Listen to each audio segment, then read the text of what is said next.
All right, I'm a little above this microphone, but I don't even know if I need a microphone, except we need a microphone. But otherwise, can everybody hear me? All right, I'm tilting this a little bit because I'm afraid, it's like at a concert, and these people are sitting in the back and all they see is the guitar player's butt. So hopefully that won't be the case. I want to welcome everybody today to our first biannual first-degree murder training. We hope this is not a one-time shot. We hope to do this more often. We'll talk a little bit more in a second about why. I did want to go ahead and say some thank yous.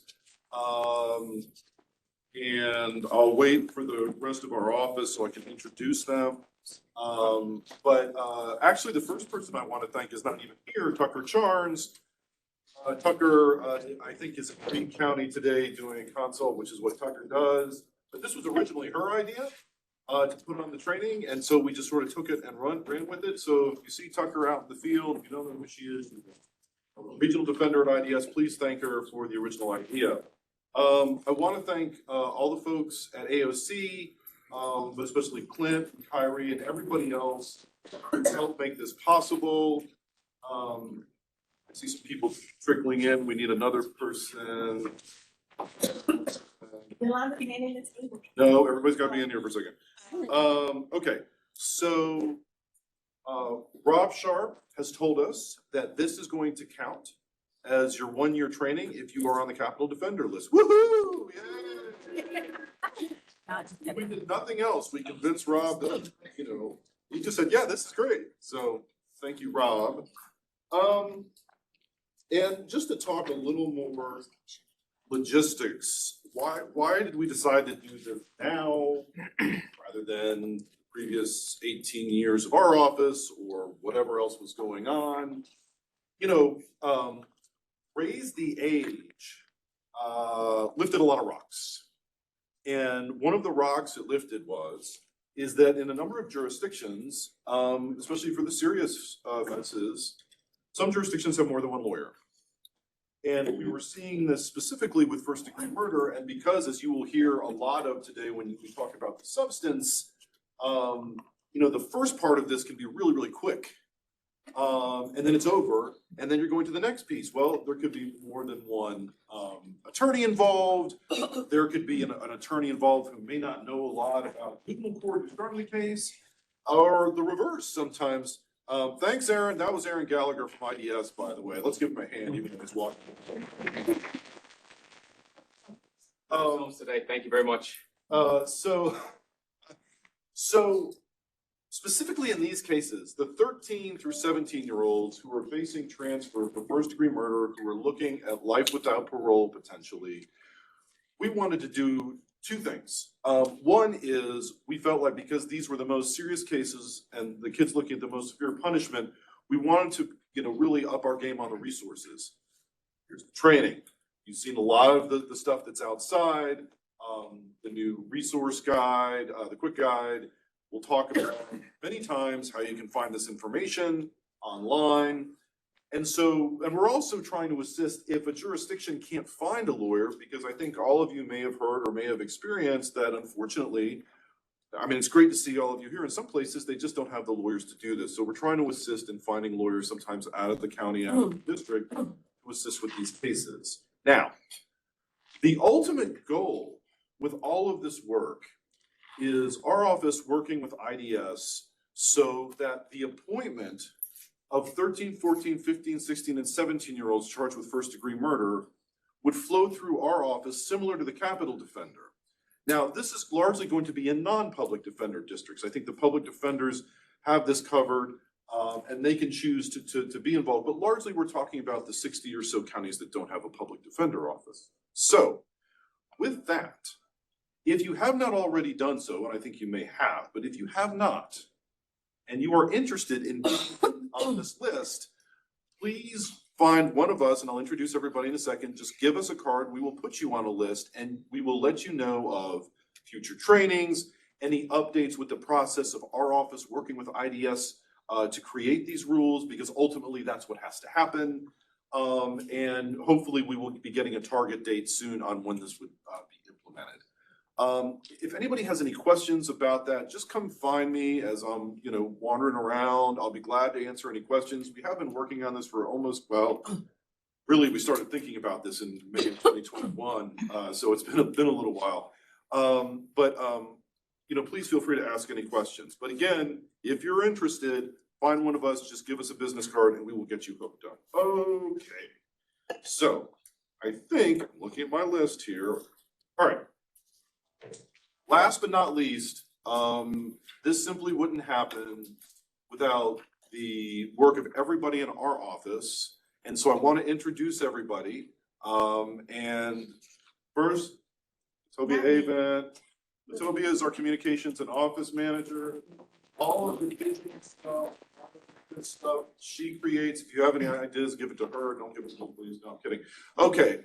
Terry Johnson is our assistant juvenile defender. Terry is located in Statesville, and Terry does direct representation in Alexander and Iredell counties, but also does everything else that we ask her. Thank you, Terry.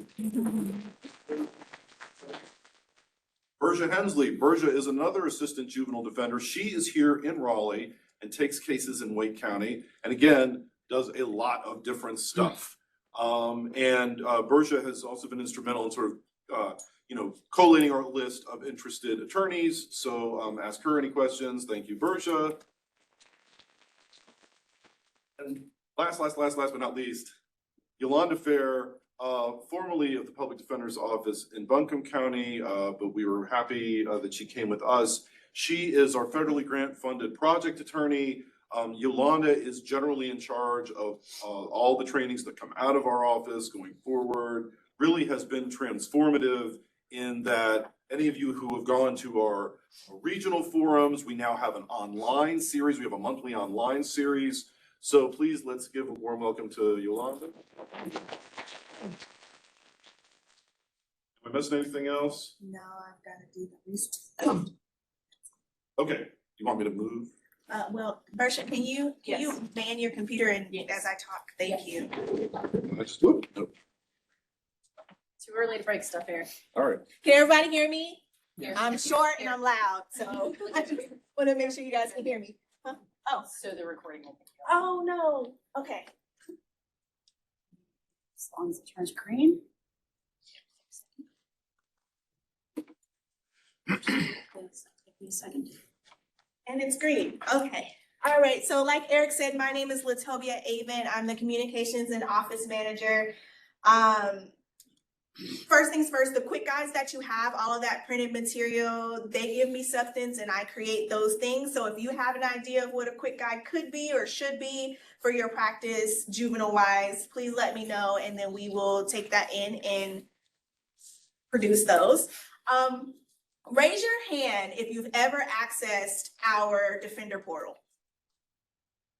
Did anybody know we had a Defender portal? Raise your hand if you didn't. Oh, no. Okay. All right. So this is our lovely website, also manned by me. So if there's anything on here that you don't like, please let me know. But our Defender portal can be found at ncjuveniledefender.com. Top left corner, it says Defender's Portal. Once you click on that, and I'm just going to double check, no one in here is a prosecutor, works for someone that's not juvenile advocate or defense. Good. All right. So the password for this website is, once you put the password in, you hit go. Going. All right. So this page was designed to assist our juvenile defenders with supplemental information to be successful. It is password protected. Please, please, please do not give this password to anyone who does not work in juvenile defense or is not an advocate, because there are motions on here. There are tips and strategies that are going to be very important. For particular people who weren't able to pick up the physical quick guides, they are printed or posted at the top. Those are PDF versions just of the ones that you have physical. And all of the first degree murder training PowerPoints are listed here. One will be uploaded during the right before the presentation, so that way you can follow along. We also have the resources. Same, I have a typo, please forgive me. That will be corrected as well. As you scroll further along, we have raise the age, resources, There are also is a challenging automatic transfer section that has a training video that we did, motion packets, reference guides, motions for secure custody, sample PC hearings. I sound like a lawyer, don't I?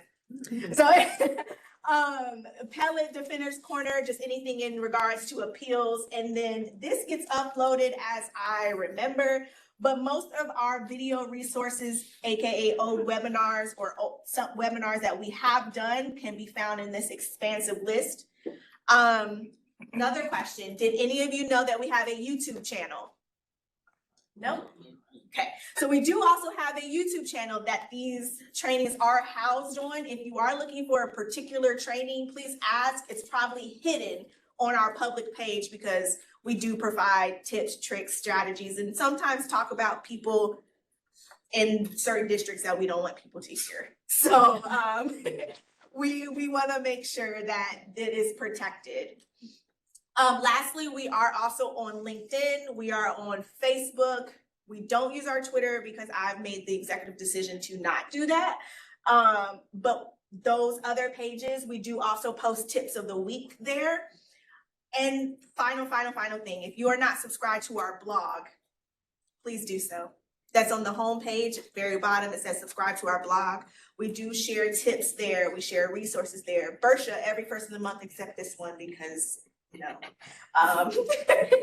we do something called Case Law Corner, where we summarize case laws as well. So you can see here different blog posts that we do. So that's also a great resource and has a lot of things there as well. That is it as far as our resources. Yolanda should be back in a moment to lead us into the first training. Any questions for me? Thanks so much, guys.